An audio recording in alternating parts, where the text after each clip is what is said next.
Hello and welcome to another episode of Casual Friday. I'm here with the Duck. As always, the show is brought to you by Woo. Links available in the description below. Don, it's nice of you to show up after skipping your Wednesday stream. Have you been very, very busy, or what's the excuse here? On Wednesday I was busy, and on Thursday I was actually waiting for you the entire day, and then you didn't show up. so I'm not taking all the blame on this one. So I think the correct explanation is that Wednesday you were violently offside and too ashamed to show your face, and on Thursday I was violently offside and too afraid to show my face. And now that it's Friday, if we're both violently offside, it cancels each other out, right? Oh yeah, I mean today the market's a little bit more green than it was back then. It is. So that's the excuse. That is the excuse, especially your Dogecoin position, the only red one on the entire watch list. Oh yeah, that's great. Feels great. Feels good, man. Feels good, man. I'm gonna skip the monthly time frame because I mean it's not gonna be relevant until the close. I didn't think. We can do some monthly open shenanigans if it gets back there, so on and so forth. But contextually, right now, I don't think it's worth our time. The weekly time frame is an interesting one. I still don't love the weekly, personally. It's just a bit sort of wicky and grindy. I would like it if it just kind of wipes out this bleed in one move. And then on a swing basis, I would like it if it closes through that cluster that I talked about a while ago. The 67 to 69k weekly cluster, kind of this all-time high mini fake out that we had. I think that would be quite good on the weekly. And obviously the weekly support levels that we spoke about are very interesting from a trading perspective as well. At 52 to, all the way to the mid-40s if things get really dire, which is what it feels like every time we're sub 60k. It's like, hey, look out below, and then we're back above, right? But that's sort of my view on I don't know if you have any updated views on the weekly time frame. Last week was just a long green wick. This week is, trading more or less around the open price of the previous week. What do you think of this time frame? Because you were initially on team, fuck these wicks, they get wiped out. But we're still holding on a weekly closing basis the actual weekly support structure at 60k. So are those conflicting signals? What do you think of this? I wasn't team fuck these wicks, they need to get wiped out until they got wiped out, really. Like last week where we had that like wick to the downside. Yes. Like at that point I was like, okay, I like this could easily go up as much as it went down, and that's kind of happened now. But I'm kind of in the same boat as you. I don't like these wicks. Like we had that like little SFP last week, but I don't necessarily like this price action when you have bleed down and then you get these wicks, right? And people are like, oh, we're up so much. But what technically just happened is like last week, for example, we had a bunch of downside action, and then we closed where the week started. So there wasn't really any up action, so to speak. It was just like bleed down and then a pause week, which was last week. Technically, nothing's reversed. Nothing's really changed. That said, like wiping wicks always good, all that kind of stuff. But I don't like it. Like I prefer when you have a level, it gets wicked into, and then you move up, or you have a level, it gets broken, reclaimed, whatever. But what we're having here on the weekly time frame is not necessarily the best from a trading level to level kind of standpoint. Your favorite, right? Level to level, what you're known for on Twitter. Oh yeah, that's the best. The daily time frame, I've been memeing this time frame and engagement farming it just because it's actually quite funny, at least in my sick perverted mind. But it's the whole thing of like breakdowns are bearish, failed breakdowns are bullish, failed breakdown failures are bearish, and you keep basically going on and on ad infinitum. And that's sort of what we've had on the daily time frame. If you look at the sort of cluster at 62k to, well, basically 62k, we closed sort of through it, and then we had a reclaim that really didn't go anywhere, right? And this was kind of it was one of the concerns I had, and we sort of spoke about it on the show and on Monday Markets. I was like, well, the range reclaim on the daily is a good signal, but it's a good signal straight into the daily resistance in the form of the point of breakdown. And then if you're trend following, it was the 4-hour 200 moving average as well, 200 EMA specifically. So I was like, that's a bit curious. Ideally, I wouldn't, if the market pulls back, it should be shallow because, there are two trades that you can structure off of those reclaims. One is the shallow pullback, which means that the market is generally stronger, or you get the pulls back all the way to the level trade, which is scarier but has better proximity to invalidation. We seem to have gone for the second one, and the response has been pretty fucking good. thus far, anyway. Yeah. You were bear tarding a bit on Twitter. We were having a little back and forth. Yeah. What is it about the daily time frame that isn't good enough for you? No, I mean, I was basically just joking. Like, Oh, fine, fine. it's not that bad. I generally don't like how we're hanging around these lows. Just like you said, basically you want to like the stronger trade and the stronger price actions when you don't necessarily retest that deep in the first place. But you can make, I think you can make on the daily, you can make really good bullish and like a somewhat okay bearish argument. The bearish argument would just be like the daily is clearly in a downtrend now, right? And I mean, there's been 3 lower highs and 2 lower lows at this point, like starting in on the 8th of April, and then you kind of walk down. Obviously, like with the all-time high, like starting in March, then April, and then just kind of walking lower and lower. So that's the bearish argument, right? Like you just have a downtrend, and I mean the bullish, like the uptrend has worked so well. Why fade this new emerging downtrend, right? But then you can make the bullish argument, and there's a few you can make if you're a pattern idiot, right? Like a pattern trading kind of person. You can actually draw like a relatively nice inverse head and shoulders here. Oh, sure. Like on the daily time frame, just from the 17th of April, at the close, you just draw a level. Oh, fine, yeah. And I mean, we're basically at the neckline ish. So like that's one of the bullish arguments you can make. And then obviously the range reclaim, that's the one that we kept talking about. Like those are the two main bullish arguments on the daily time frame, but it's still in a downtrend, right? So you would like, if you're bullish, I think you would like to see 65.3k reclaimed. So make a new high, basically invalidate this downtrend, and then it's much easier to be bullish. But overall, like it's not that bad. It pulled back a little bit too deep for my liking, just because, like generally, when the market is strong, it doesn't usually pull that deep down. So what could happen is just we basically chop. Like I could see that just like we just have shitty choppy price action. Do you mean instead real of chop or like crypto Twitter chop where it goes down 20% in a day? No, like because basically like when you have these kind of range reclaims, right, you expect a pretty swift move towards the range high, which would be 72k. The way this has played out, I'm not expecting that. I think we could be here for a month or 2 or 3 still in the range, or, and this is the bearish scenario, this was just kind of like the complacency bounce off of the range, and we start losing it again. And there's something we talked about when we were trading at 57, 58k, where I was like you need to reclaim this range, and it looks quite good.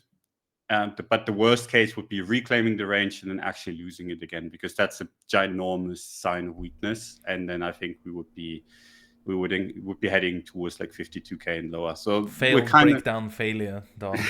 Yeah, such cases. Yeah, exactly, like the video you made on Twitter. No, it's just like, and the reason for that is basically because this range is watched by many, right? And when you get a reclaim like we've had, and it fails, that just kind of fucks over a lot of people, because you get a bunch of people basically freshly positioning at the level now that it's broken and reclaimed.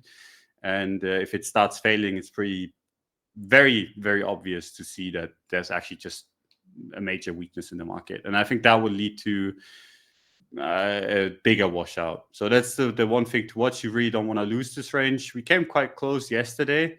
I had a bunch of people kind of like messaging me on Twitter being like, oh, Don, update.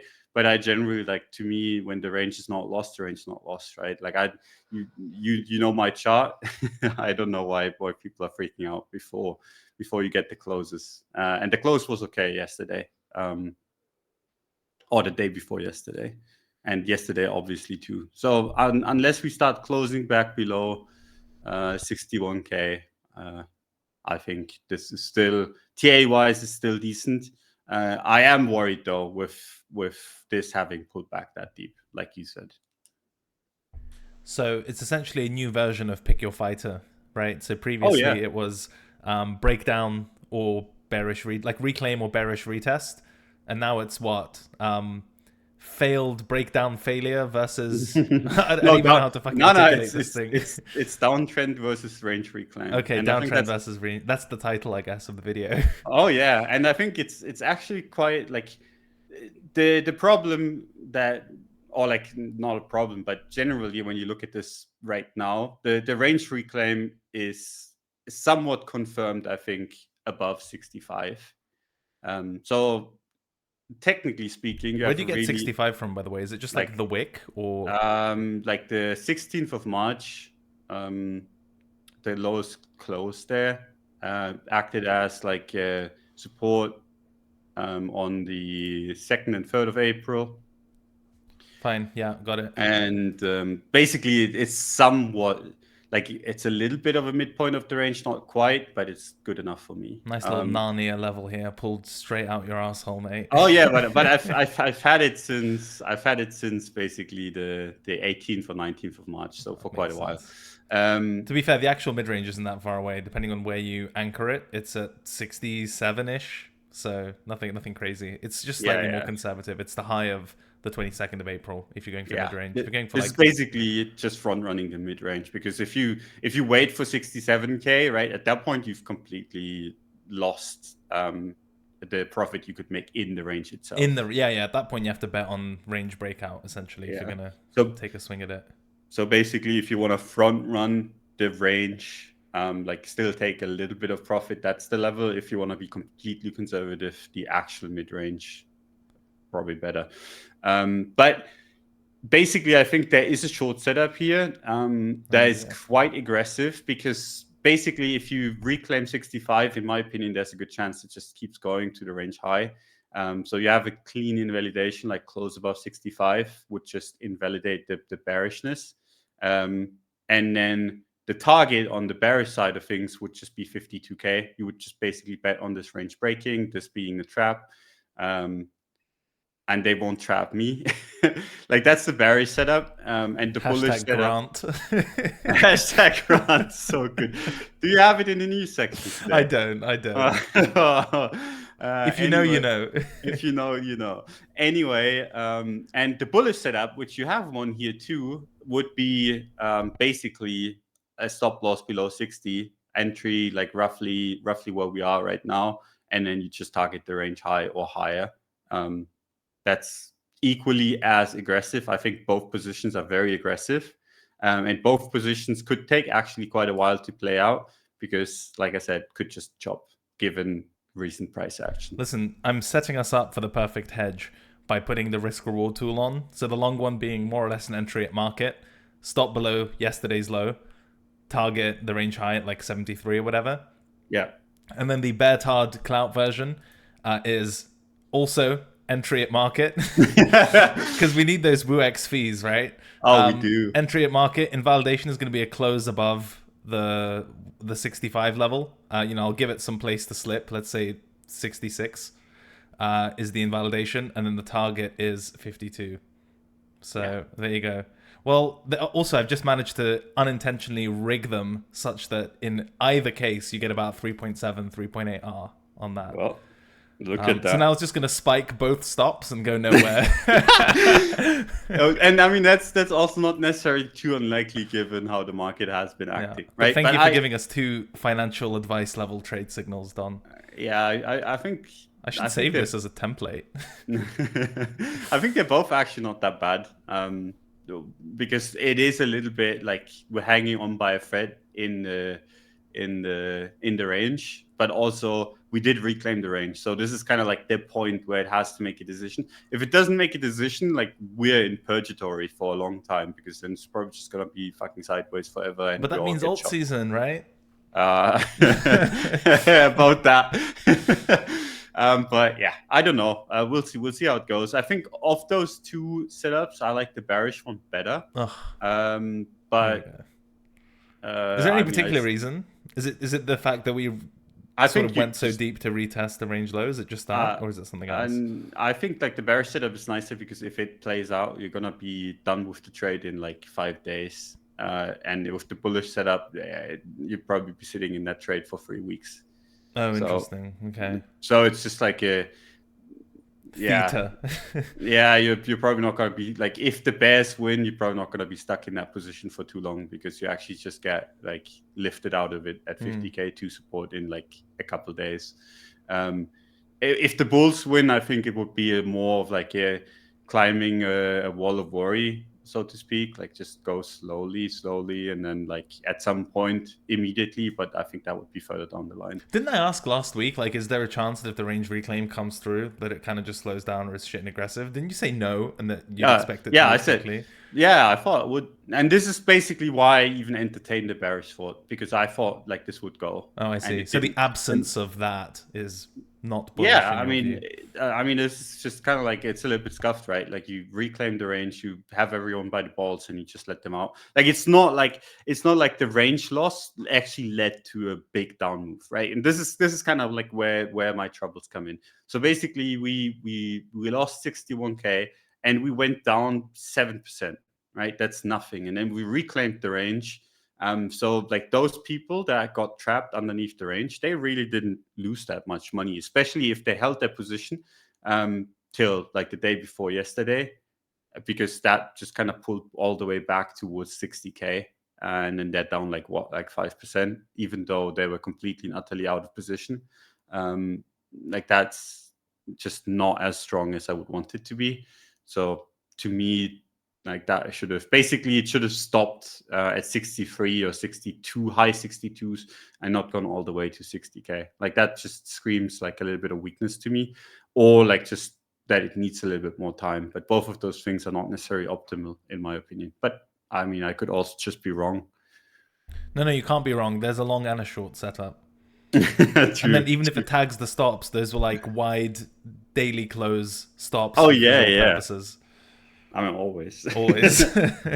Always give yourself plausible deniability. There was a comment that triggered the fuck out of me on one of my Monday Markets videos, just like, oh, I mean, Cred's a washed up idiot, which I agree with. But the part that I didn't agree with was that he's always trying to form his analysis in a way that gives him a way out and to say that he was right. And I'm like, you can't watch the show and believe that. I think every week we take at least 5 minutes to rag on that very concept, right? That like trading is so easy, and it's always binary outcomes, and if you're stopped, you're always wrong, and if you hit profit, you held it all the way, and there's no messiness, there's no like cutting at break even, there's no undersizing good trades and oversizing bad trades, and like getting scratched out and re-entering, like none of that exists. It's all just nice trading view squiggles. We certainly spend a lot of time talking about that, and I didn't think. Just if for those watching the show for the first time or newer audience members, it's kind of not what we do. I don't think it's an accurate sort of description of how we go about this kind of stuff, and all the comments you make about will be right no matter what. Those are supposed to be sort of satirical criticisms of how trading is portrayed on social media.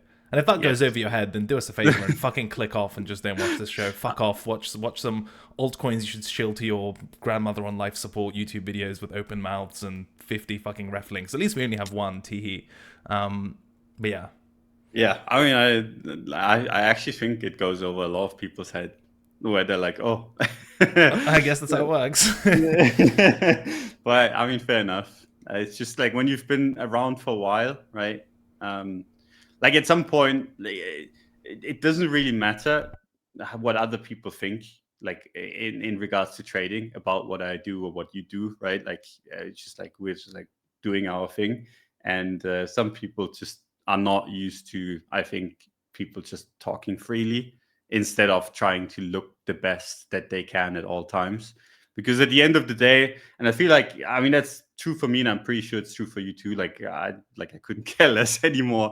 I'm just like, I'm doing my thing, and if people think I'm an idiot for doing things, and I mean, there's plenty of examples where I've been doing dumb shit over the years, trading wise or otherwise. But at the end of the day, like I think it's much more valuable to just kind of be like speak freely than be like putting it in a way where you're always winning. And Yeah, for sure. I agree with you. Like I don't think we're doing it, but if people think so, then maybe we need to dial down the sarcasm. Fuck that. It's a skill issue on their part. I'm sure the comments will back us up here, Yeah. And also, we've been doing like public facing crypto, whatever, trading, educational, market commentary stuff for like 7 fucking years. or like over 7 years now. Oh God, don't remind I know, me. over 7 years. So if you still think with sort of give a shit and they're in the sort of reputational building arc, if you will, then I would just candidly suggest that that's wrong. And I mean, in my case, especially, like realistically, most of my useful output, it's done. Like the actual body of work of educational stuff, I think that's still one of the better reference points if you want to actually fucking learn something without having products or trades or lifestyles shoved down your throat. There are Medium articles and there's the whole YouTube series. There's a body of work there, a whole fucking corpus that's just there for free, and you can. That sort of speaks for itself. And everything else, I mean, yeah, look, we've been friends for over 7 years. This is actually a nice fucking catch up for us, realistically, during the week to come shoot the shit, and it just happens to be public. There's no production team here. There's no editing. There's no scripting. There's no planning. It's just two close friends. There's no effort. There's no fucking. There's barely any fucking effort. But that should mean something, you know. It's so much easier to obfuscate by editing, and also look how optimized this channel is. Like, use the same fucking thumbnails. There's no face cam type of shit. We're not posting YouTube shorts. I mean, it's very easy to dismiss that as, oh, you motherfuckers are lazy, and that's at least partially true. But it's also partially the fact that they just want to come across as unfiltered, and it's two friends just shooting the shit. And it's not even come across as, that's by definition what it is, you know. And it's not for everyone, obviously, but I just because it's so sort of raw, authentic, unedited, that's why I take particular issues with claims to the complete opposite or contrary, being like, oh, you're just trying to engineer this reputation perhaps. It's like, really? What other signs of that are there? Like, if that's our mandate, we're doing a fucking terrible job at it, you know? Yeah. Yeah, especially doing it on YouTube, right? Because at the end of the day, our audience is so much smaller on YouTube than it is on Twitter. Yeah, exactly. We just be like spam. I mean, there's so many ways to do this. People just like spam charts nowadays and always have, right? And you spam like 8 different charts and different calls, and then you retweet the one that. I mean, there's a whole fucking playbook here, and unfortunately, no one knows the playbook better than we do, having spent so much time here.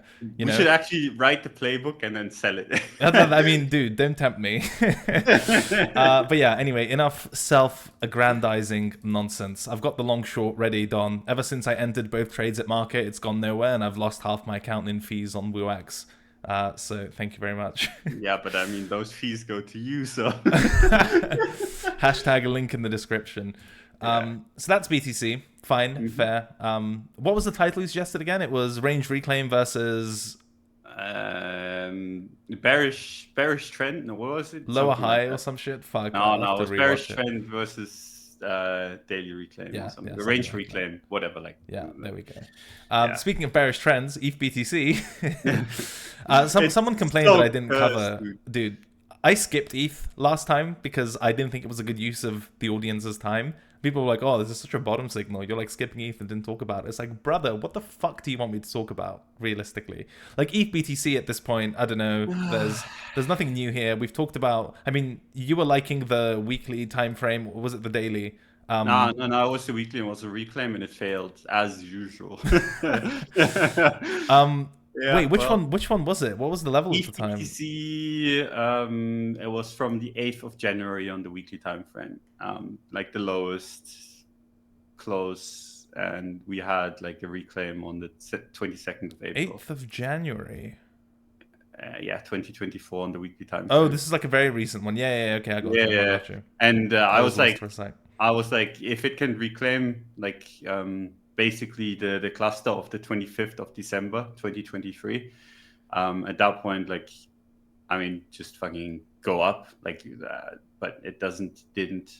Shit looks still looks bad. But I think, and this is still true, right? We talked about this a lot, and I still think, like, compared to a lot of other things besides memes, it's actually still doing better, right? It's just like everything's doing pretty garbage, to be quite honest. Like, when you go altcoin versus Bitcoin across the market, I think, like, if you went through the top 300 coins, you would find 250 bearish charts at best. Like you could legit find like 270, 280, I don't know, but it's like it's really bad out there. Besides, on like Solana has been okay, and the meme coins have been okay. Yeah. Everything else has just been complete shit. And AI coins went up a little bit. Yeah, you probably don't know, they're not on your watch list. No, I mean, those are fucking retarded. I had a bunch of people like at me be like, hey dude, like, don't talk about my AI coins like that. I'm like, what do they actually do? Yeah, Like, some I real don't artificially understand. intelligent motherfuckers on that one. Yeah, I mean, you can, and this is the thing, right? Like, I legit think, and it's something that we've like constantly said on the show, like AI coins are probably gonna outperform other non-AI coins. And it's a meme, just like the meme coins. And you can play that, and I think it's actually quite smart, right? Like, you just go where the money is. But to actually believe in this shit, I mean, I don't know. Like, I'm just like, maybe I'm 100 IQing this, and I'm too dumb to understand the appeal of the meme coins, or what they actually, not meme coins, the AI coins.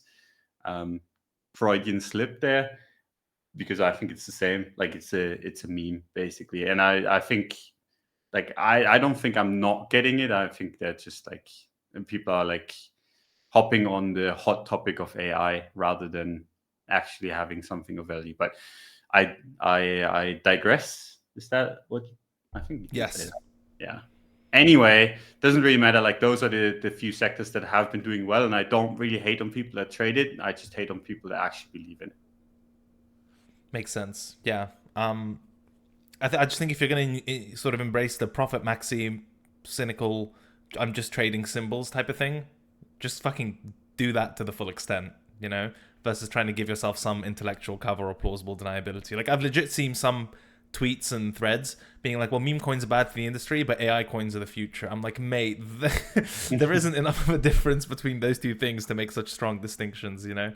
Yeah. It's not as serious. It's not that deep, bro, as we say. But yeah, ETH couldn't form anything. You know, the over/under argument. I was struggling to find that level. No surprise there, because we're so so fucking far below it. I was looking at 052 on the closing basis, which is the lowest close of 23rd of October 23 on the weekly, and that just Oh yeah. seems like it was bearishly retested now.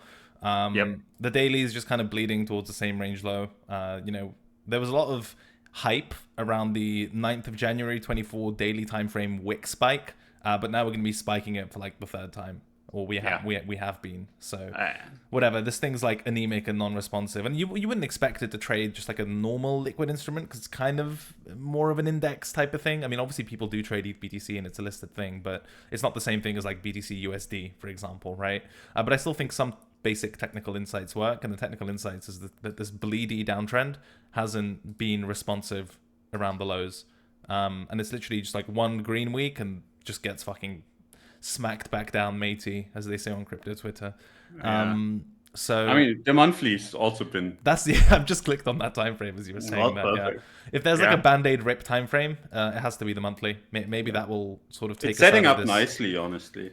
Like, with the last 3 months of just kind of bearish action after the bearish retest of that, like, bigger range. Yeah, Like, I'm not hating on, like, if it just rips the band-aid off and just goes all the way down to 0.035, yeah, like, that'd be quite sick. And I think that would be a nice trade there. Or just reclaim that range. Like, that's like two things. I think, like, if you don't want to get caught somewhere where you don't want to be caught in, like, the range reclaim would also be fine, right? Like 0.055 or something.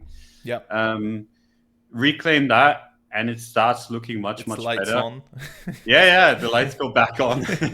Or, like, if it goes low enough, you can, like, maybe buy like the abandoned ETH chain, like undervalued piece of property out there. I think it's like, that'd be nice. Like, either or would be nice. Like, a little bit of momentum, Yeah, or just very cheap. And I really, like, don't get me wrong, like, I really want to have a trade on ETH, but I'm not finding it. Like, yeah, it's not for lack of trying it. I mean, yeah. I was gonna say, God knows you've been trying. but We even whipped out the fucking decade-long trend line for this thing. Remember? yeah, and it's failed, and I don't think that's necessarily gonna be reclaimed Yeah. again. If anything, if this flips bullish, I think that would be the top. Like, that trend line would Ooh. be awesome resistance on the Come way on, up. man, give it some space. I mean, uh, there's quite a bit. Like, imagine, like, if this takes another 3, 4, 5 months, and then rallies for like half a year or something, like, that would give it room all the way to like almost 0.1, that trend line. So there's room there. just yeah. But I think it's a good heuristic to have, like the monthly time frame. If you've been caught up in the ETH BTC chop hype bull bear 1 day cycles as they have been, sort of 057-ish monthly reclaim or monthly band-aid rip, and everything else might not be worth your time.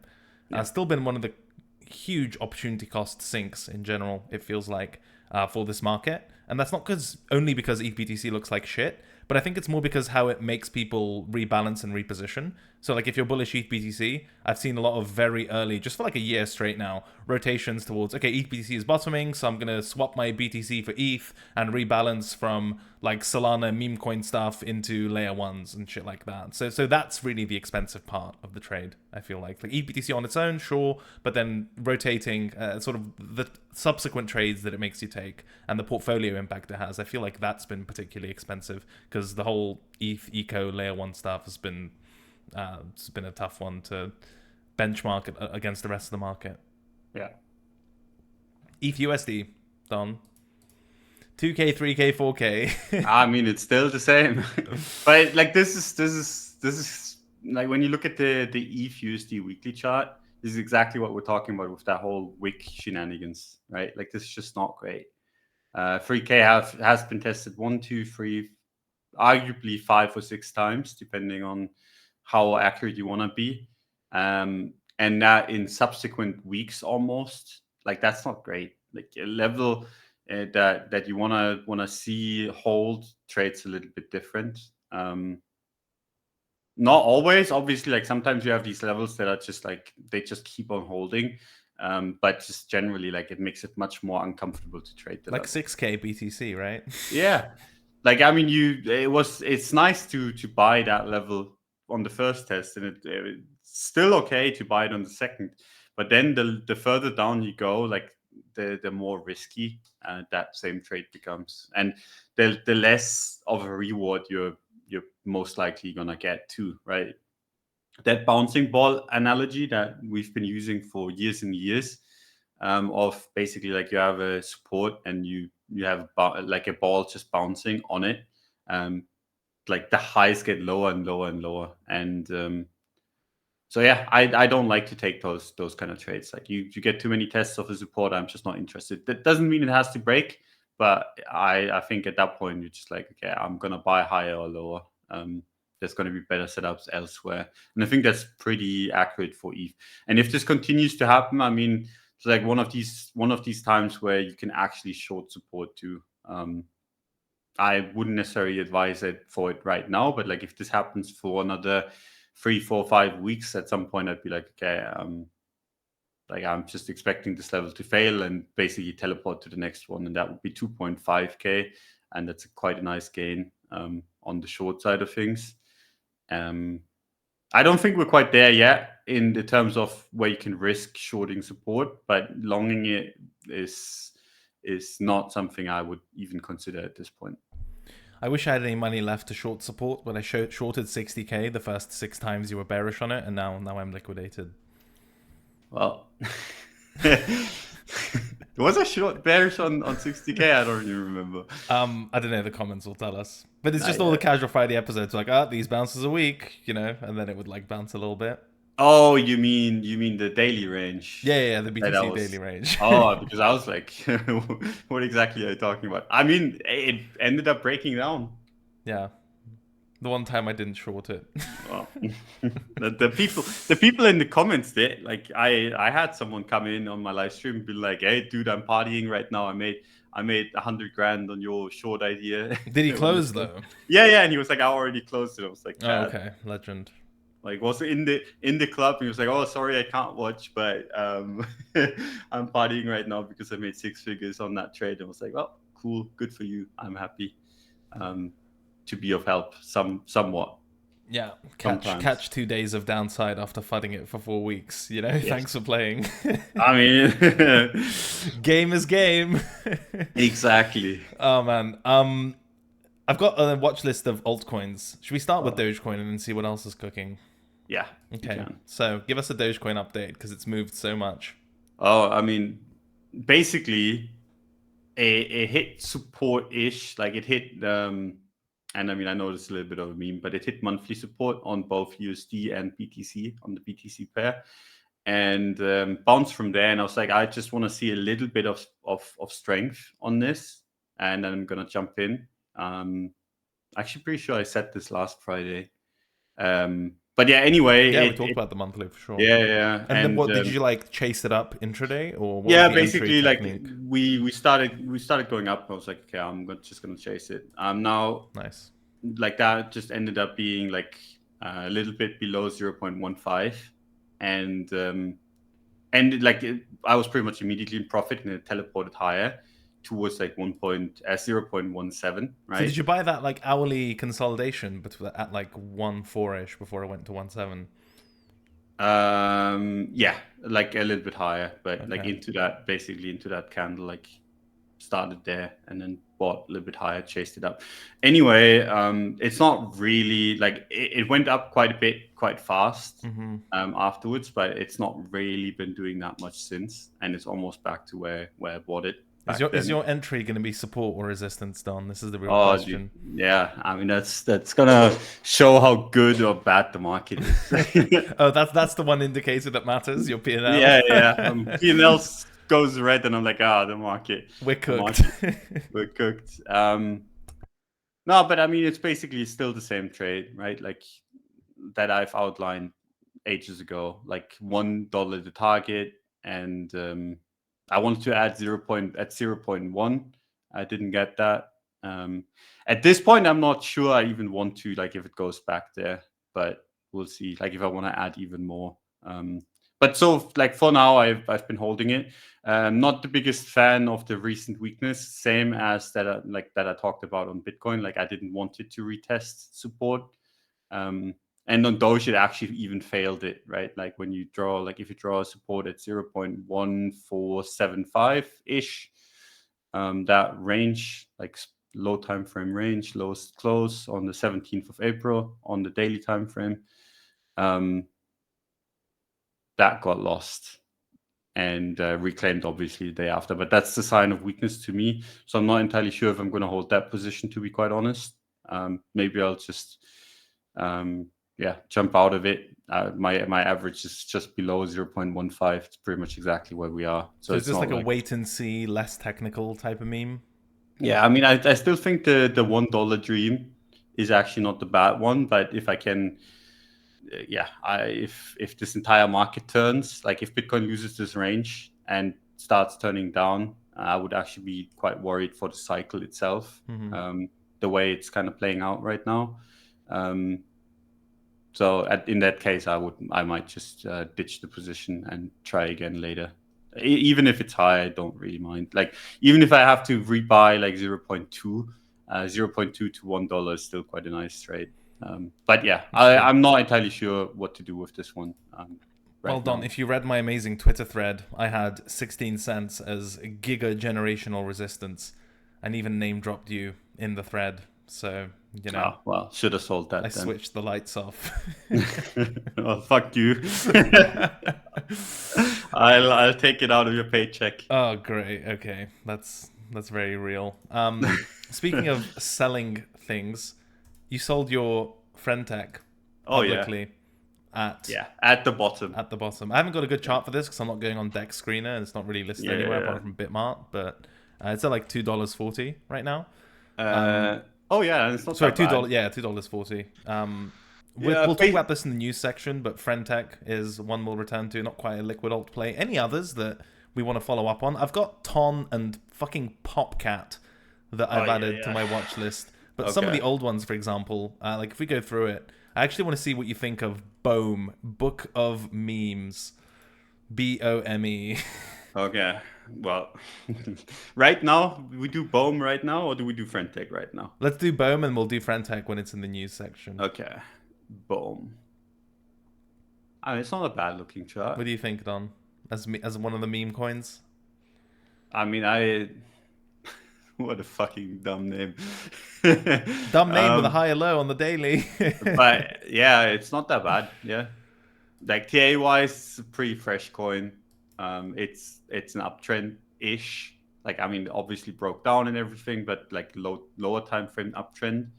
Yeah, I mean, if the market holds up, this looks decent. If the market doesn't hold up, you're gonna get completely fucked on this. But yeah, like most things at that point, right? yeah, Ton is another one, the Telegram coin, TON.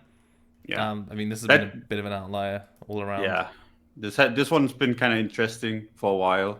I was kind of like, what the fuck is the scam? Until I realized it's the Telegram coin. I was like, okay, it actually makes sense. Yeah.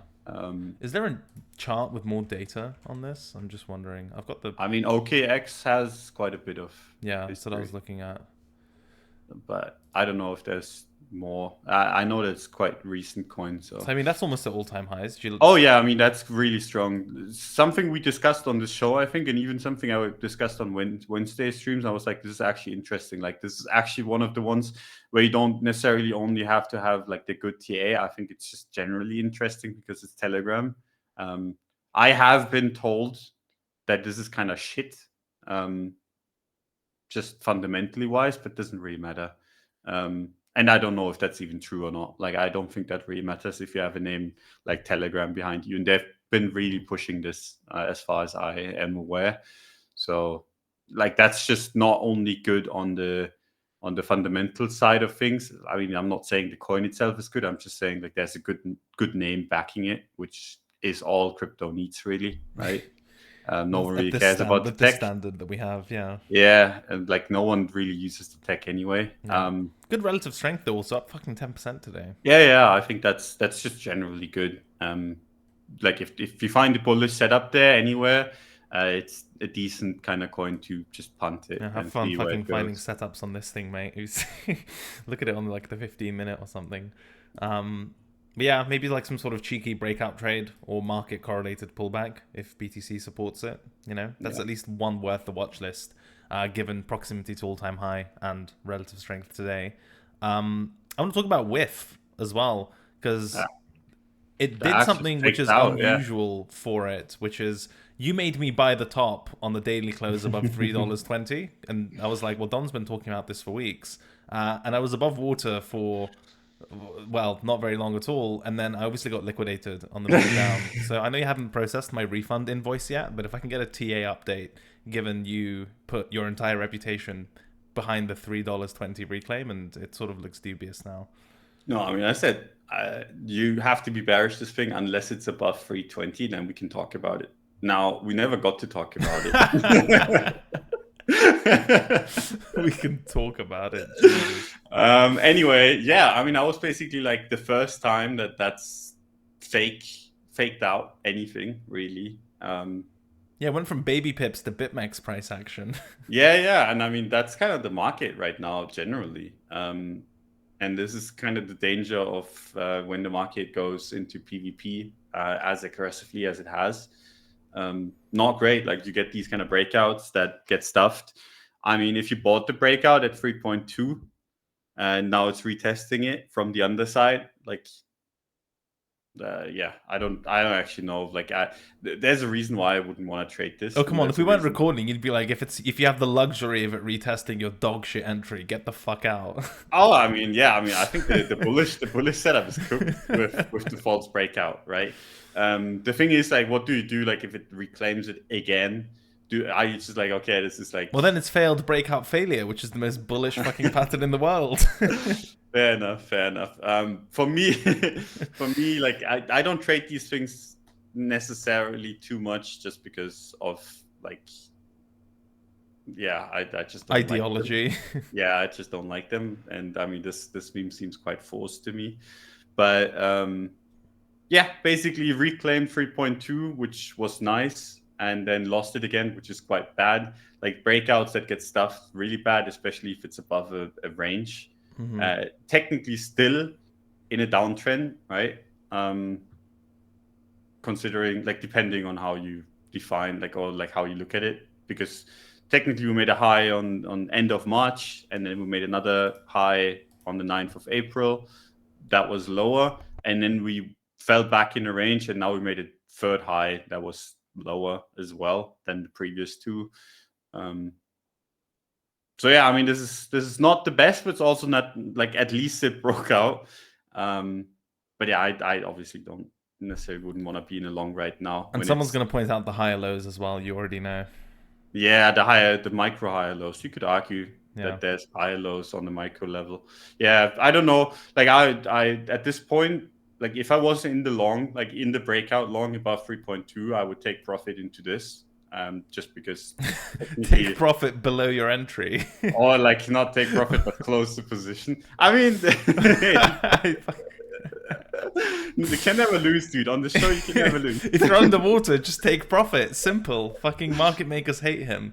Yeah, you just take it from the exchange, you know? Yeah. What are they gonna do? Anyway, one of the many benefits of our reflink, right? If you're underwater, you can just take profit. No, but then I would close the position, because that's technically a bearish retest. If it reclaims it, then I mean, if you really like whiff, do whatever the fuck you want to do. Me personally, like, I'm not gonna trade whiff. And now we have talked about it because I said we can talk about it. Now we have talked about it. Yeah, well, how convenient that it's on the first failed breakout, like fucking. I mean, should have asked me. Should have asked. Yeah. Well, please settle my liquidation invoice. I'd appreciate it. Sorry about that. No worries. It's not the first time. RNDR, another relative strength AI meme today. That's at least technically that's a pretty neat breakout back into wow, that's quite strong. That's pretty spicy, right? Yeah. Like Wick City. Isn't this the one that you kept chilling? This is, well, I've spoken about it a few times. I don't know if that counts. But I've obviously made $0 trading RNDR because when I was chilling it, I was like, it looks interesting, but whatever. I love BTC so much. And then when it actually started being interesting, I ignored it completely, which is exactly how trading works. It's like the whole wave particle observer effect shit, right? It's like if you look at it, it'll behave differently to when it's not being observed or whatever. It kind of feels like that way with my fucking altcoin watch lists. But yeah, I mean, I don't want to say anything, but I just checked on Wormhole, which you told me to buy, and that's not going so well either. This show is washed, my friend. This show is so washed. Well, look, it's the fact that it was a new altcoin and it got you interested in the breakout trade. That was the kiss of death. Oh yeah, I actually just that was a false breakout if I've ever seen one. Looks cursed now. Exactly. But obviously you longed it and then closed break even and then sold the retest and made a bunch of money. No, I mean, I just forgot about it. That's probably better. We talked about it on the show. And I mean, this is why, like, we talk about things because, I mean, you obviously have to talk about things, right? Like when you're actually making a show like this. But, like, we're not taking action on all of this. Because I mean, I take action like every once in a blue moon, generally. If a blue moon is every year, then once a year, then same. And then it's probably gonna be on Litecoin, right? So like, take everything that we say about like Whiff or Wormhole or whatever the fuck with a grain of salt, because like if I'm not saying I'm actively trading it, I'm probably not actively trading it. Or monitoring or fucking giving a shit in general. Yes. If it's not the Friend Tech bottom, Don isn't trading it. There's yeah, we will talk about that. I wish you had a chart, like, because I could perfectly show how I sold the bottom, but it's fine. Yeah, maybe it'll get listed somewhere that's not Bitmart. But yeah, Wormhole, whatever that is, I don't know who'd bring that up. It's just the single ticker symbol. Sounds like a scam, to be honest. Yeah, it never happened. Never happened. Delete the video. Yeah. Well, it was just obviously shilling the breakout as a failed breakout. Study deviations or something. Sorry, I interrupted you. I interrupted you on your R&D. I mean, that's a kiss of, this is a Wormhole price action incoming, I guess, if this show is useful. I mean, but yeah, it's just another one that stands out on the watch list. There's AI meme plus relative strength and TAs and total dog shit. But I mean, the thing is, like, with a lot of these, like, I think the ones that are acting like R&DR, like, those are the ones that you should be trading if you think the market generally is gonna like go upwards. And there's something that we've been seeing, right? Like, whenever the market is struggling a little bit, the coins have struggled a lot as well. Like, when people are on the edge of whether we're gonna get like a breakdown, like the altcoins generally don't do so well. And that's like, when you find these kind of coins that are just kind of stronger than everything else, you want to bet on them as long as you think that the market as a whole is gonna go up. You can still make money even if the market goes down. But obviously you have the market on your side if it goes up. So you generally want to be be only bullish if you think that Bitcoin is going to hold up, right? So if you think this like the range that we talked about on Bitcoin is going to fail, like all of these bullish setups that you're going to find on even the stronger coins, more likely than not are going to fail, right? If you think that the market, as in Bitcoin, goes up and you see RNDR trading like this, there's a good chance it's going to make a new all-time high, right? So it kind of always depends on the view on Bitcoin. That said, these stronger coins can even make profits during periods of where Bitcoin is just going sideways, right? So that's the advantage of kind of trading where the money is right now. Like let's say you're trading Link or whatever, like something that no one talks about. Currently, you're completely dependent on where Bitcoin goes. And the good thing is with stuff that like people actually actively trade is that you're not entirely reliant on Bitcoin doing what you want it to, and you can make money even if it doesn't. But you should still only look for the setups that kind of align with your overarching bias, in my opinion. Anyway, those are the ones that are not going to get you completely wrecked. Yeah, and it's important to understand that sort of mostly causal relationship, because I think a lot of people get into that mindset of you start trading alt perps and you're like, I'm fucking amazing at alt perps, but your setups are actually dog shit and you get inadvertently bailed out by BTC. And it works the other way around as well, where you have like on their own pretty good altcoin setups and they fail, and you think, oh my god, my setups are dog shit, I'm the problem, whereas you just kind of got unlucky on BTC volatility, you know? Yeah. And also, again, transparently, more broadly, this is not a fucking specialist altcoin show. You know, we can draw lines on charts and talk about shit and point out weak versus strong and periodically come up with plays like the whole Pepe thing and whatever else, you know, like some well-timed shows, if not by luck. But primarily it's like BTC, ETH, bread and butter, and everything else is significantly less, Yeah. you know, in our lane, so to speak, our washed up lane. But we try, you know, try to stay relevant, I guess. Yeah, I mean that's basically how I like did the whole Frentech thing too. Like basically, I was and I mean it would be easier with a chart. I mean you can technically go on CoinMarketCap. Don, I'm pretty scared to type in C into my browser because it'll come up with like cunt destroyer.xxx or something, well, and it's just not going to be a good time. We'll leave it at anyway. Basically, like Frentech launched, right? And like my whole thesis on this whole thing was like Frentech is kind of shit, right? Like, let's be real. But it launched at really low valuation because everyone kind of realized that the people behind Frentech are kind of deranged, and that it is actually kind of shit. And so like you had a bunch of people just sell the bottom, basically like $0.7 per token, 0.8. And I was like, okay, I mean, this is quite stupid. Like it's so cheap that even though everything is kind of garbage, just makes sense as like a just value play of sorts, right? Like you launch very, very cheaply. You get a bunch of people to dump for basically nothing. I mean, that is probably going to rebound, right? So it went up from 0.8 all the way to $3. And I actually bought on the way up some, like at like 1.3, I think.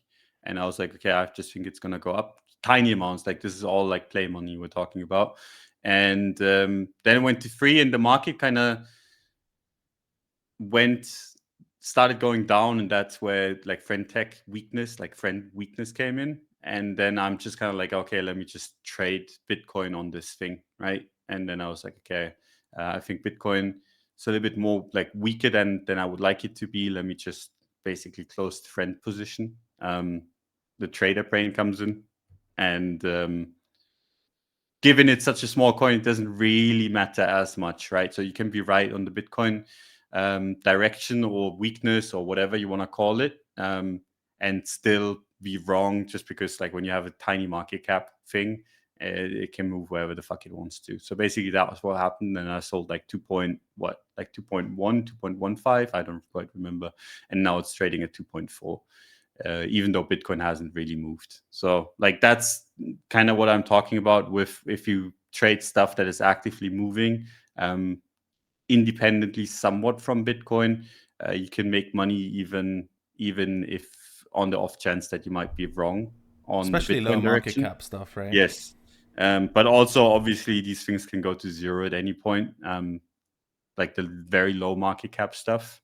But yeah, I just to give it a little bit of color. And I mean, I could have sold quite a bit higher.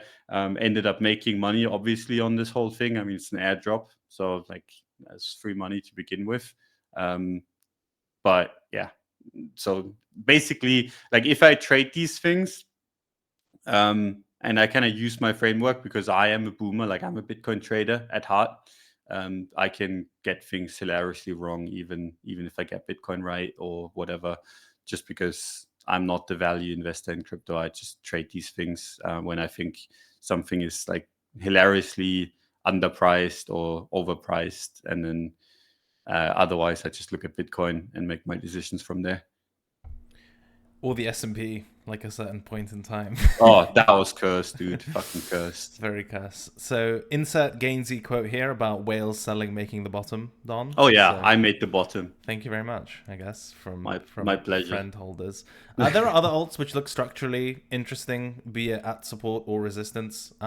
We could do a altcoin Thursday that would be nice and just do a broader overview of what those look like versus spamming a lot of those charts now. I mean, some of the old ones we talked about are at similar-ish, not particularly different levels. Like Pepe is still kind of at its breakout level, right? Having held up better than the rest of the market. In terms of outperformance today, at least on my watch list, Ton, we talked about. INJ decided to come back from the dead, sort of, but that weekly structure is a bit... don't love that. AR is strong today, but into weekly-ish resistance. RNDR we've talked about, and then it gets a bit messier with like SUI and GRT, WorldCoin, AGIX, BOEM we talked about. Some of the AI stuff's coming up again. FET, Theta, Pepe we discussed. ENA is in the news section, so on and so forth. So if you want an Altcoin Thursday episode, leave a like on this video, and we'll follow up. I think a funny one to end on, Don, is one that's getting shilled a lot on Twitter right now, and it's PopCat. Oh, okay. Yeah. So it's, obviously I think people are trying to, as is often the case, like I remember during DeFi food farming meta, you kind of just get copycats, more towards the end, but just in general, people see the success of one thing, they feel like they're late, and then just start chasing derivatives of the thing that they're late to. So I feel like with dog coins, the natural response to that was cat coins, right? And again, that's interesting to say out loud. But this is one that keeps cropping up on Twitter and on watch lists and so on and so forth. So what do you think of PopCat, and how much of the supply do you own? I actually own none. It's a big surprise. That's a first for you, yeah. Yeah. But no, I like whenever these derivatives come up, where people just kind of come up with reasons to kind of just make copycats, it's usually the end of the cycle, right? So maybe we're actually copycats. Sorry. Yeah, I mean that's I heard you say it and I was like, it's actually funny, but you didn't even notice for yourself. Anyway, I think that's usually at the tail end of the cycle, when you get these kind of copycats everywhere. At least it was like that for the whole food tokens, for like just generally, like when the quality goes down drastically, and I cannot believe I say quality and then I'm like talking about dog and cat coins. But when you basically go from the trend forming kind of meme whatever to basically people making up, oh yeah, if this went up, this should go up too. Like whenever people do move out from these main topics to like subtopics to chase a little bit, it's usually at the tail end of cycles. Don't know if that's going to be like a bunch of people are talking about meme super cycles already. I find that quite quite a cursed thing to hear, like meme super cycle. Last time we heard super cycle for crypto as a whole, the entire market went down. One of the biggest exchanges imploded. That was a super cycle. Zero. Oh, I mean, Vanek has an index now, don't they? I don't know if it's tradable yeah, liquid, but they're tracking them at the very least. Yeah, the like six meme coins or something. Yeah. Like including Doge and fucking sheep, as far as Amazing. I remember. Your favorites. Yeah, I don't know. Like, I don't think it's necessarily too interesting to trade derivatives of derivatives. Like Popcat is basically like it's basically like a coin that was made in response to what, like WIF, Yeah, and to which with was doing made in well. response to SHIB doing well, which was made in response to Doge doing well, right? Like at some point, like it gets a little bit out there, and I actually find it quite scary how much, how many coins we get now, right? And I say this every cycle, and it kind of bombs every cycle too, right? Like the money spreads thinner and thinner every single cycle, and we need more money to move the market. And this cycle, especially, like we've had quite a bit of dispersion and like just generally like people move into a million different things, and nothing goes up, which is a little bit unfortunate, I think. And yeah, I don't find it too interesting, but people can trade their cats if they want to. I don't think it's necessarily worse than trading the 10th iteration of a dog coin. So Yeah, or have like at the it. 15th DeFi lending protocol with mega VC overhang, right? Yeah, We I sort of mean take things as a this. whole. Yeah, at the end of the day, like it's just kind of what crypto's Yeah, become, or the right? 50th layer one. I mean, you could make this argument for any sector, essentially. Yeah. Yeah. Well, that's it for altcoins. You didn't tell us if you were bearish or bullish, Popcat, and whether I should go all in at the moment. So, I mean, silence means yes, presumably, in the context of trading. So, we'll revisit next week No, for another invoice refund. I think, and this is kind of the reason why I'm skittish Doge. I think like the meme cycle is kind of feeling tail end cycle. Is that based on the copycat stuff? Is it based on the market Yeah, caps? Is it? just also how it moves. Like it's just like you look at WIF. This is not how it has moved. And obviously that might be getting invalidated at some point further in the week. But We like can with that talk false about it. breakout, yeah, we will talk about it. But just generally, like I think these are quite forced at this point, and people are really trying to make them go up, and it's really not working. Yeah, I mean Pepe is still doing well. Like Pepe, looking at Pepe, like that's one of the stronger ones, and I'm still not hating. And I could see the memes actually like do somewhat okay still, but it feels very, I don't know, it feels very forced right now. It's Like like the people are really social trying to. media CVD for these things is diverging from price. Yeah. It's very loud about them now, and it used to not be as loud in the meme coin cycles, and they went up like 100x, and now it's getting really fucking loud, and they go up 5%. And that has me a little bit worried. This is why I'm thinking about my Doge position a little bit closer. I see. And Um, because it's like the worst performing coin today. yeah, I mean that obviously doesn't help. It's getting outperformed by Litecoin, which is Should have great. bid real tech like AI done. Yeah, I should have It's actually. literally got intelligent in the name. Yeah, true. It wasn't It's wasn't got wasn't the clear enough for intelligence you. I'm missing. Yeah. Yeah. Might be artificially intelligent, but it's intelligent nonetheless. Should we do some news stuff to wrap Yep. up? Fantastic. So here comes the Cash Fry fold. I've only got three, and we've kind of talked about one of them. First one is Franklin Templeton claims Coinbase incubated Ethereum Layer 2 base has hit a home run in SocialFi. Don, if they've hit a home run in SocialFi, why did you sell the bottom on it? Maybe I fucked up if that's the case. What do you think of Dude, base season?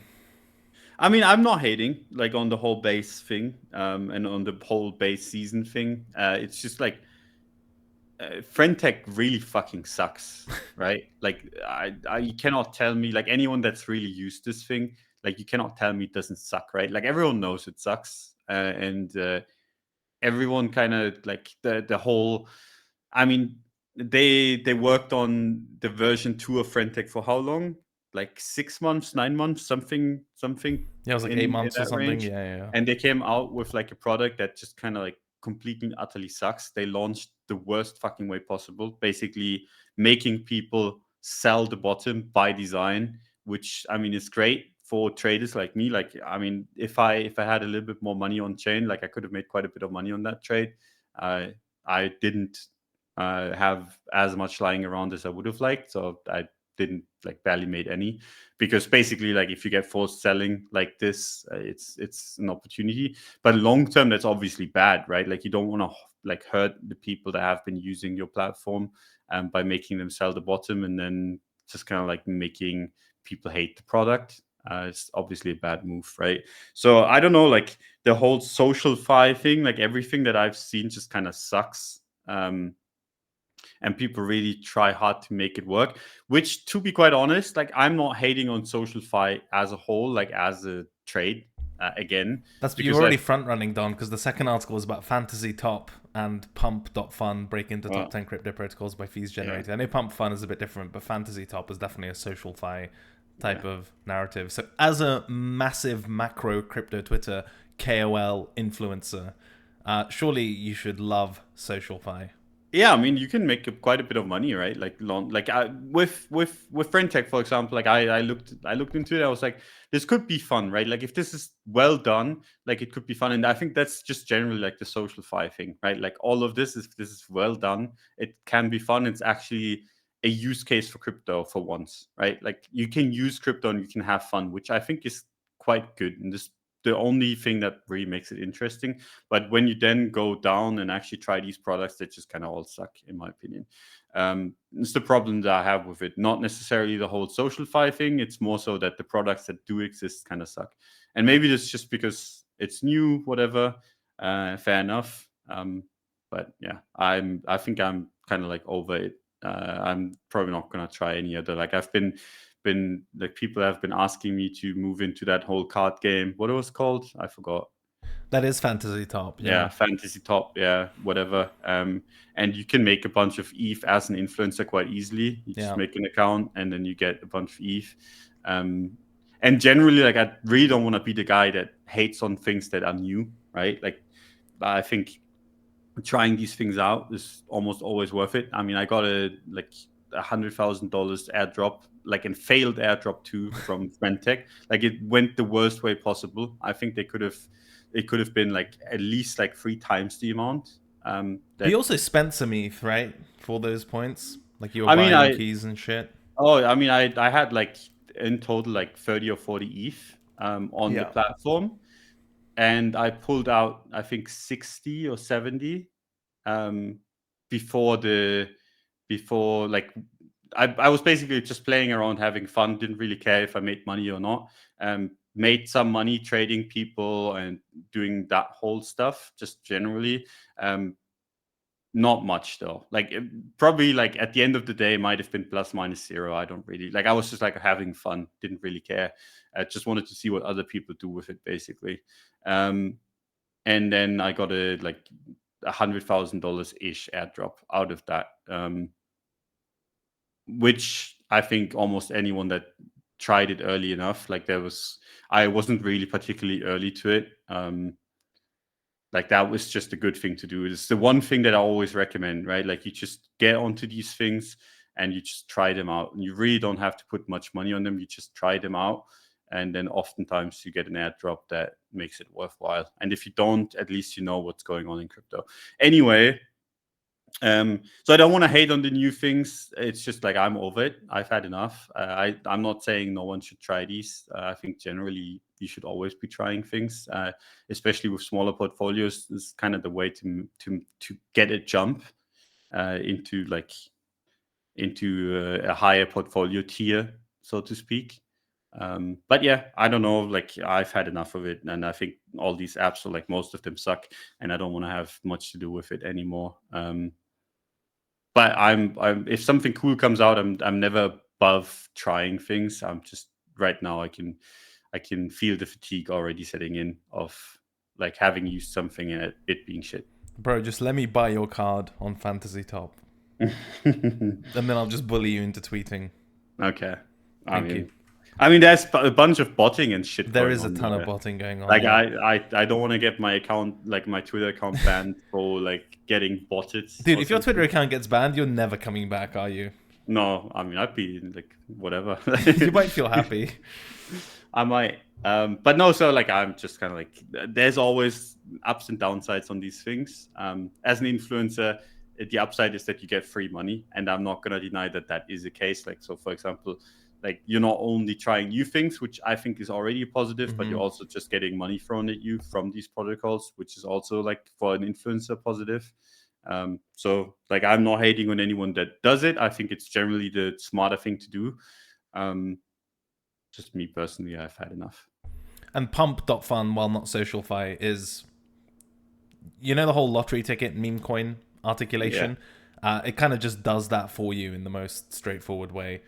It even says here in the article when they're describing it, Pump.fun allows anyone to quickly deploy a meme coin by providing a name, ticker, and JPEG image for less than a $2 fee, and the user does not have to provide any seed liquidity. PumpFun also attempts to prevent rug pulls, since every token launched on the protocol does not have a pre-sale or an allocation for any team members. So that's, you know, if you're feeling like a lottery type of mood, you know, and you just want to go, even Ansem tweeted being like, all this shit like either goes like 100x or to 0, right? And it's like, yeah, with most of it obviously going to 0. So that's quite fun. I think it's slightly less precise than trying protocols and farming for airdrops and being early to that type of stuff from like a jumping portfolio tier perspective. But for a seed, spray and pray, actually have some fun with some capital to burn, especially if you have like core, spot, or perp positions you don't want to overmanage but want to scratch the gambling itch. That's not a terrible way to maybe potentially actually have some fun, you know? So stuff like that is cool. The last article is Bybit to integrate Athena Labs USDE as collateral asset and in Bitcoin and Ether spot trading pairs. I don't know how I feel about this because it kind of just feels like I didn't think We've seen that story before. Well, we've seen versions. We've seen like similar-ish stuff. Like I disagree with the core analysis that Athena equals Luna or whatever, or equals not, USDT. Yeah. Oh, no, lol, not USDT. Fuck, what was the Terra stablecoin called? I mean, you put it in Anchor, and it's Terra and Luna, right? Whatever. I know. Terra USD. TUSD or something. TUSD. I mean, no, I don't know, actually.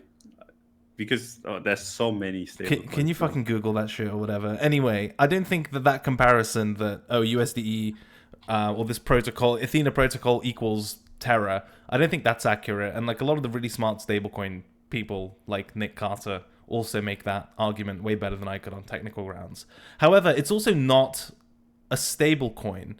It's more of a trading strategy. It's like a carry strategy in token, and you get a token essentially to go with it, because it's financed by, well, the funding rate, right? So it's not like Terra USD, by the way. Terra USD, yes, yeah, exactly. The fucking thought as much. This was 2 years ago. Can you believe it? The implosion or whatever. So I didn't think like a simple baseline comparison of this is just like Luna or Terra USD or whatever makes sense. But this is still a form of leverage and or rehypothecation that might have tail risks that aren't immediately obvious during massive market volatility, perp dislocations, what have you. And it just feels like this is leverage on top of leverage in this specific context for using it as collateral for, I mean, even if it's spot trading, presumably the idea is that you test it on spot and then you bring it out to perps, right? Yeah. That's generally how these things go. And I just think, like, I mean, USDT is the most fucking battle-tested instrument that we have in crypto that should have gone to 0 like 50 times if you were to believe Twitter, and at certain points in its history, as a matter of public record, wasn't backed 1-to-1, but it's so fucking battle tested that if you're already incurring counterparty risk by keeping funds on an exchange, right? And there's also clawback risk and all sorts of, I mean, technical risk and so on and so forth. Just let's use the umbrella term counterparty risk. It's not entirely clear to me, unless you've got like a trading strategy that's really dependent on this kind of stuff, or you found a way to make it more efficient, or you're really supercharging for yield, or whatever sort of version of that is going on. I just wouldn't be comfortable adding that additional risk unless the reward is really worth it. Because again, there's like a natural risk level when you're trading, be it spot, perps, or whatever else, and have funds on an exchange. And at the very least, I want the thing that the instrument is being quoted against, or the stable coin, or the collateral, to be a bit more stable and not have to think about that as much. And I just think with USDT, you're not really thinking about much. But then if you're using this kind of new stable coin that's not really a stable coin as collateral, and then it gets rolled out to perps, and then, you know, what if it gets really big, so on and so forth, I just kind of think it's unnecessary unless you've got a really good reason to use it. So I'm not like dooming it, being like, oh my god, it's, you know, subprime rehypothecation, whatever type of thing, but I would need really good arguments for this to become a mainstay, essentially, and to switch off from pairs quoted in USDT. I mean, what do you think? It's just leverage on leverage, and that's never good in my opinion. Like, it just makes it so much more complicated to think about everything. Like, it's people trying to squeeze a couple of percent while introducing like something that is very hard to calculate, right? Like, yeah, I don't think it's worth it.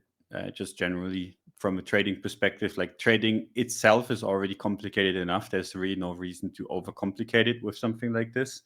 And just, yeah, like you said, it adds risks, and like how high are these risks? You don't know what happens if funding goes negative, whatever. Like that's the whole, like, as far as I understand, it's how it works. Like just kind of like a little bit confusing. Maybe I'm too dumb. Like I'm the 100 IQ kind of guy. For me, this makes very little sense. Like, 14-year-old reading comprehension as well. yeah, That was the age exactly. you were given. Oh yeah. So I mean, for me, like adding something so complex to an already complex thing like trading is just silly. Like you want to have, and I think this is why it's so like popular to just kind of trade with stable coins, because for the people that haven't been around long, like back in the day, like you were trading with Bitcoin collateral, right? And then people would get blown the fuck up, and they would wonder why. And it's because like as Bitcoin went down, their collateral got worth less and all that kind of shit, right? And it was Study complicated. convexity. Yeah, exactly. And you had to kind of think on multiple levels, and kind of like, I mean, then sometimes you got surprised in the positive sense where you make a bunch of money, like more money than you thought you would, because you're getting paid in Bitcoin. Bitcoin goes up, all that kind of stuff. But it basically just that went away because it just added risks, right? And it added like blow up risks, and just generally just made it too And it was so complicated. unintuitive. It's just the Yes. worst product. Do you remember fucking Quanto swaps? Where you were trading Oh, yeah. altcoin USD pairs with BTC collateral, and It was so great. PNL also settled in BTC. Like, Jesus Christ. And like the funding rate on some of those, you're like, how's this funding calculated? There are like fucking 3 different instruments. Mate, it was a fucking disaster. And also Yeah. the level of sophistication compared to now was zero. Like right now, you ask the average person who trades perps any amount, like what is funding, what is open interest, what is all this shit, they'll have like at least a rough idea. They could point to stuff or at least know where Yeah. to find it. Whereas when we were trading like these inverse futures on BitMEX, mate, no one had a fucking clue what, I mean, maybe 1 or 2 funds or something, but like the average person didn't even dare to think what the fuck open interest was, or funding, or the relationship, convexity when trading inverse futures. It just wasn't a thing. We're still figuring out that horizontal levels are useful at that time, and that sounds like satire and is absurdity, but like that's the record of history. Like horizontal levels of support and resistance were seen as like, oh, this guy's like a serious fucking trader. He's not drawing cup and handles, he's drawing horizontal levels. Like, what the fuck? Yeah. I mean, I still remember like buying ETH at like $80 or something, on that like Quanto swap on BitMEX. And I like it went to 100, and I was like, what the fuck? Why am I up so much? And the reason why is because like the contract itself got worth more when price went up or something. I don't quite remember. Anyway, like I was looking at my P&L. I was like, this is way too much.